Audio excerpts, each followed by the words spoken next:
Welcome to the Success Talk Show, the podcast for ambitious leaders who want to get their best results and create a workplace for their teams to thrive. Each week we share practical advice to help you accelerate your success and grow as an inspiring leader. Now here's your host, Leadership Success Coach, Donna Siriani.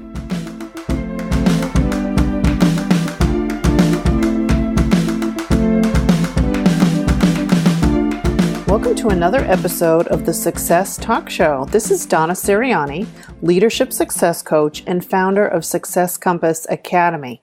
And in this episode, I'm going to share with you 5 strategies that you can use to deal with feeling overwhelmed. But before we dive into the strategies, if you're listening for the first time, I'd like to take just a minute to introduce myself. I've spent my entire career in technology. I started off as a programmer right out of college, worked my way up to senior leadership roles in technology organizations, and I managed teams across the US, Europe, and Asia. Now, my last corporate role was as Chief People Officer for a software company, and as much as I loved championing a fantastic company culture and winning a Best Place to Work award, I was drawn to leave my corporate roles behind so I could become a full-time coach and consultant. Now, I help leaders in technology accelerate growth, both for themselves personally and for their organizations, while creating a workplace for their teams to thrive. So that's just a little bit about me. So you have some context for the strategies I'm going to share with you. Now, I want to share with you, first of all, that feeling, I completely understand that, regardless of what time of year it is when you're listening to this, there can be moments in your professional life. You have a lot on your plate. It seems like all of the projects, assignments, deliverables, responsibilities, it feels like everything's converging and there is so much more to get done than you feel is realistic for you to really accomplish. So whatever's attributing to that feeling of overwhelm, being overwhelmed, it's natural that we periodically get that feeling, right? It's happened to me a lot. I'm sure it's happened to you a lot. And some of the things you may or may not notice is that when you're feeling that way and that stress has you in its grip, it's likely that based on your personality, there are certain natural reactions or behaviors that start to emerge.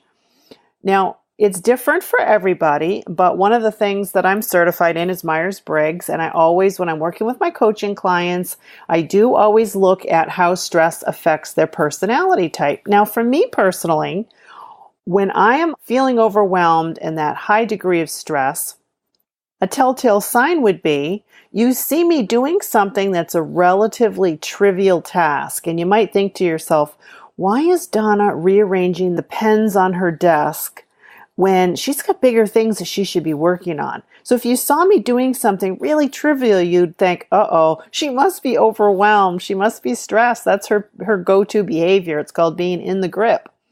And, for some of my colleagues, once I knew, more about their personality, I would understand that maybe some of the behaviors of feeling overwhelmed are being super critical, hypersensitive, maybe lashing out at other people. These aren't things they intended to do. It wasn't part of their normal personality, but everyone, including you and I, when we're feeling overwhelmed, we're feeling stress, might default to certain behaviors that really aren't us putting our best foot forward. And it doesn't feel good. We feel stuck. And so here's what I want to do. I want to dive into the 5 strategies.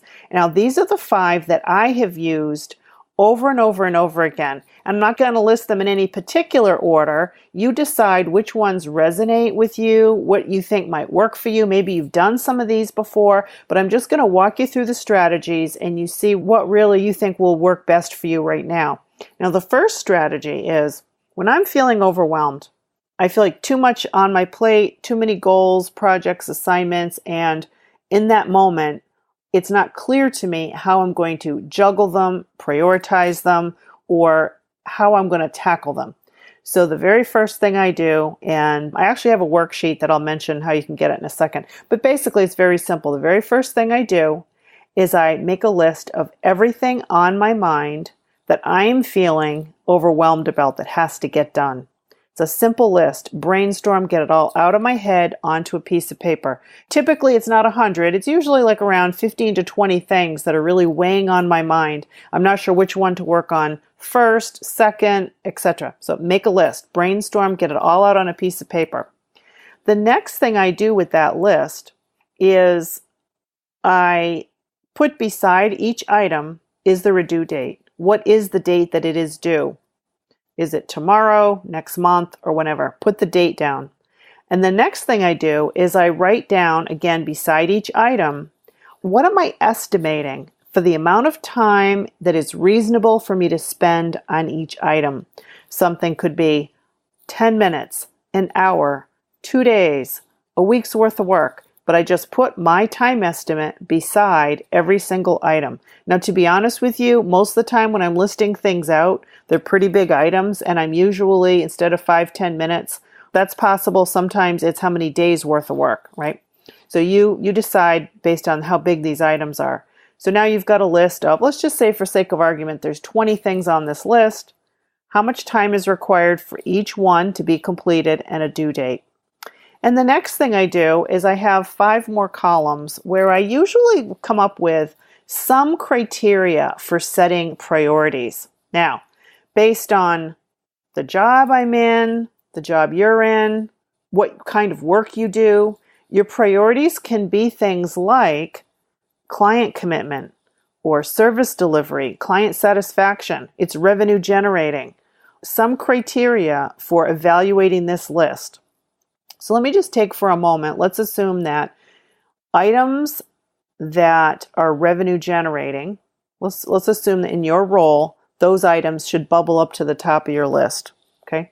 So you might have one criteria for revenue generating, and anything that ties directly to revenue, that gets a higher priority. Or, another item could be client commitment, right? You have to meet your client commitments. That's your number 1 or number 2 priority. And so on. So I usually don't use more than 3 to 5 criteria because then it's too overwhelming. 3 to 5 is enough. And I go through every item on my list. And basically in those columns, I'm putting a little tick mark, a little check mark or an X to say, yes, that's client commitment, or yes, that's revenue generating. I sort the list based on that, right? So right away, if I had 20 items on my list and 5 are revenue generating, now I'm prioritizing those 5. It's actually like a decision grid. And the reason you need to do this using your own criteria is in your organization, in your role, you probably have certain criteria for setting priorities that may come naturally to you. But it does help, number 1, get this down in black and white. Sometimes when I see people swirling with being overwhelmed, it's because it's just circling around in their head, everything they have to do. Make sure it's all in black and white and deal with the list. Then, based on that criteria, you prioritize the list 1 through 20. Now, what can also happen is you have put how much time is required for each item. So when you add up the list, did you just quantify a week's worth of work, a month's worth of work, right? Add it all up. Let's say, for example, a week's worth of work, an hour here, a half day there, a day there, add it up, and I say, wait a minute, I can do this. I can plot the work out for the week, figure out based on these priorities what I'm going to work on, when I'm going to work on it. I've got it in black and white, and I can create a little bit of a roadmap for myself for the week or the month, okay? And the reason I say this is, have you ever had a situation where something was really only going to take you maybe an hour to complete, but in your mind, you've made it this huge project? But when you really sat down to think about what had to get done, it was very manageable. So when you're feeling overwhelmed, you're not necessarily thinking as clearly and constructively. So that's why I say start with this worksheet, okay? Now, if you want to see what I use, I pull it out. I'm not going to say every month, but it seems like every other month I'm sitting down and going, wait a minute, I've got a lot on my plate. I need to sort these priorities. So you can go to my website, donnasirianni.com/resources, and you'll find the worksheet, Navigate Your Priorities, in there. Real simple. I use this exact same worksheet myself, probably like every other month I'm trying to sort things. So that's strategy number 1. Now the next strategy is, and it could be right after this, is for you to plan out the coming week and the coming month, because that can really help you alleviate that feeling of overwhelm when you can take your calendar out and in writing sketch out when you're going to work on these high priority items. Look at the week, Monday through Friday. When exactly are you going to commit to block off the times to work on those things? Because when you actually have a game plan of when you're going to tackle them and how much time you're going to spend, and you can see whether you do or don't have the time in your calendar, that's basically doing some reality testing. You're trying to get to the root of the matter. Why am I feeling overwhelmed? I've just mapped out, 3 days worth of work, and yes, I do have the time, or here's my strategy of how I'm going to get it done. You're doing some reality checking, reality testing, right? Do you have the time to get done what needs to get done? Now, if instead you've just mapped out 3 weeks worth of work that's all due by Friday, well, now that's where those priorities come into play. And once you sort out the priorities, if it's clearly that you're trying to put 10 pounds in a 5-pound bag, then you've got that reality of, okay, I can't get 15 days worth of work in 5 days. So I need to delegate. I need to find somebody else to pitch in, get it reassigned. Right now, I need to go into some different strategies. Just feeling overwhelmed, that's that feeling, but now you got to move into action. What are you going to do to make sure that those targets, those commitments can be met? Okay, so strategy number 2, and I do this all the time, every week and every month, I chart out the whole week and the whole month, and I do it handwritten. And if you want those forms, while you're in my website, donnasirianni.com/resources, look for my weekly planning worksheet and my monthly planning worksheet.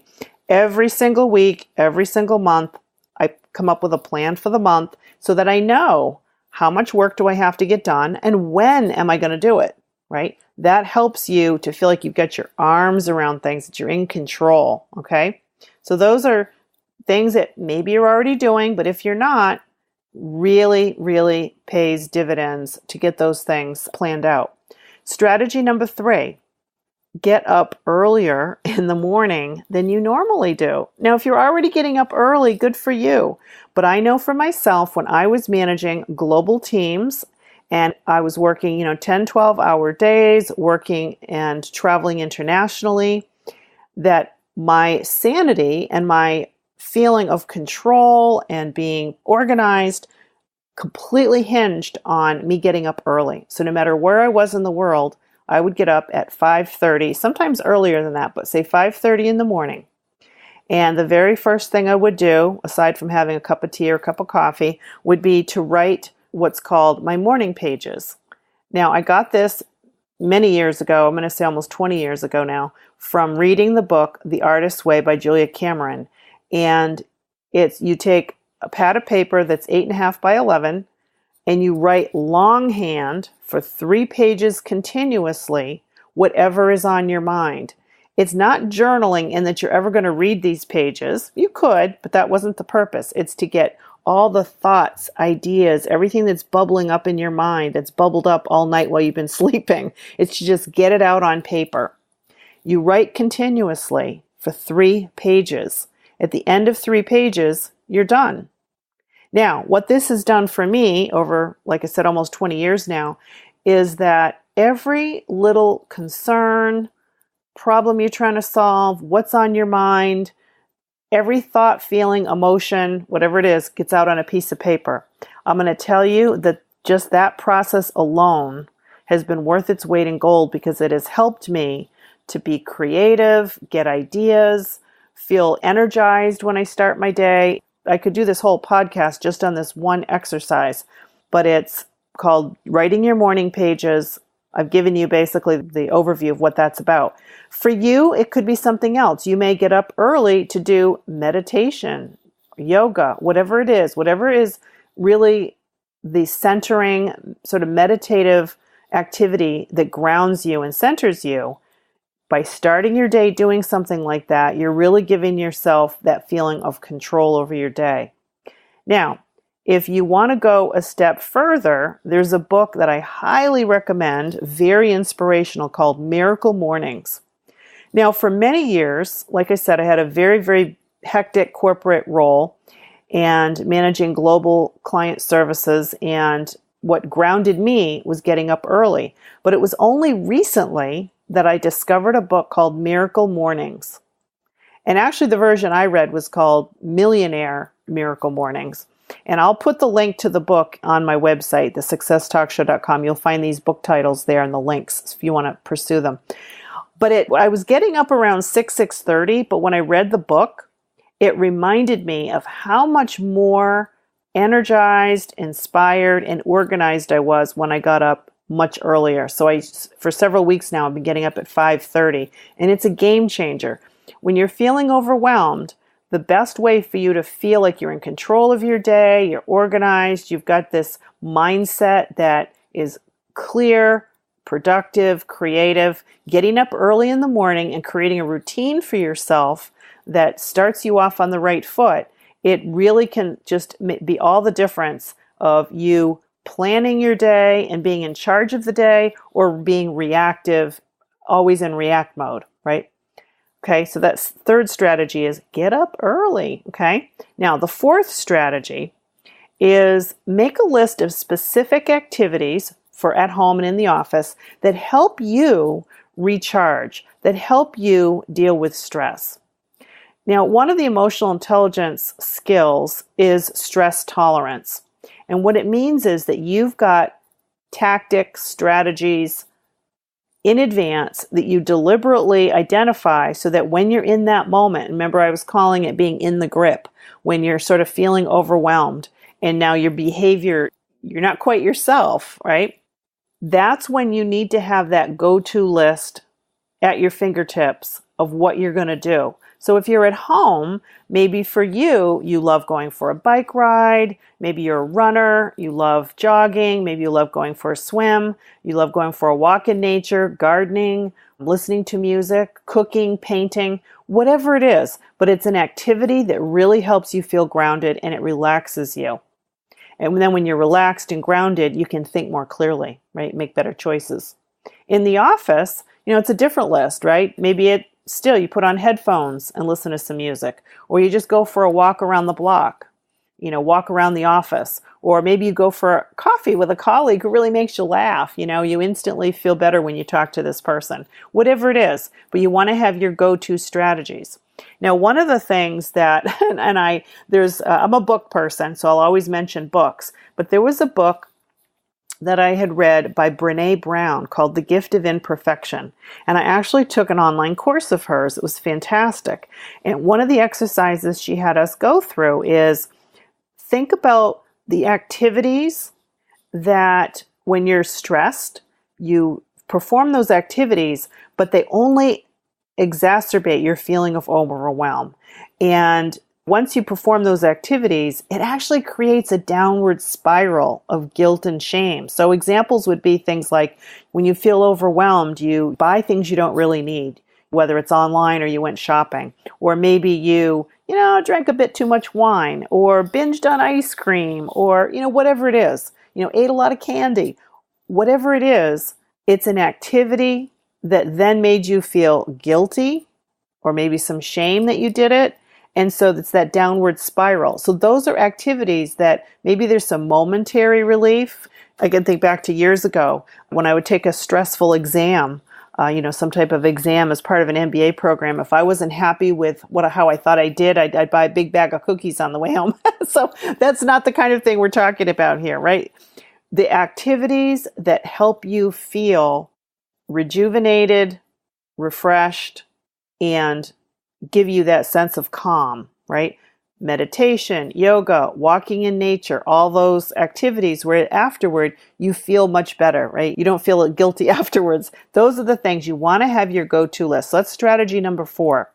Now, strategy number 5 is kind of taking that just a step further to increase your daily exercise, especially going for walks.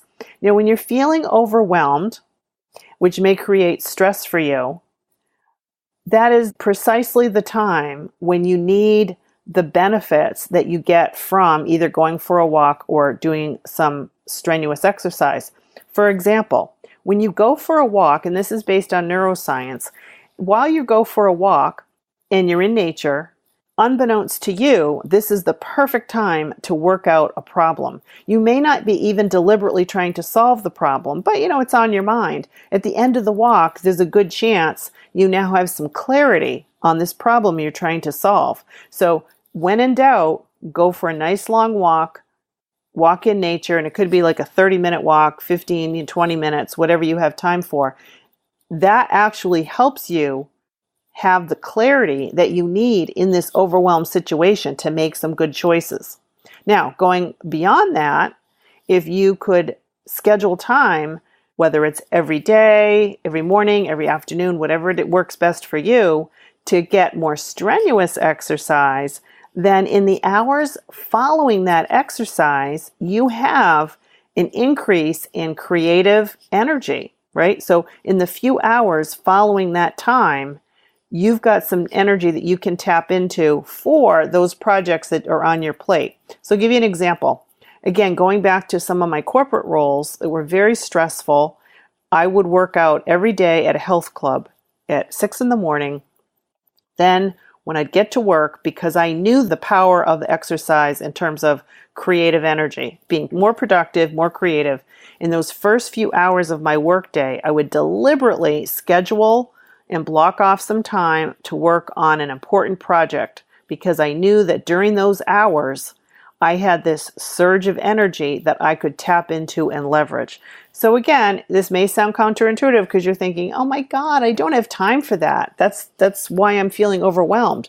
But it's actually an activity that's an investment that's going to help you work your way out of the overwhelm. Instead of feeling like maybe you need half a day to work on a project, when you have those eureka moments of creative insight, productivity, working smarter instead of harder, you're actually going to find yourself getting more done in less time. Anyway, so hopefully those 5 strategies have been helpful for you. And I know these have been the 5 go-to strategies that have been game changers for me. So I hope you found them helpful. And what I want to do right now is invite you, if you found this helpful, I would love for you to go into iTunes and simply click on the ratings and review tab and leave a comment, because I'd love to hear from you. And while you're there, be sure to subscribe to the podcast so that you can automatically download future episodes. So thank you for listening and have a great day.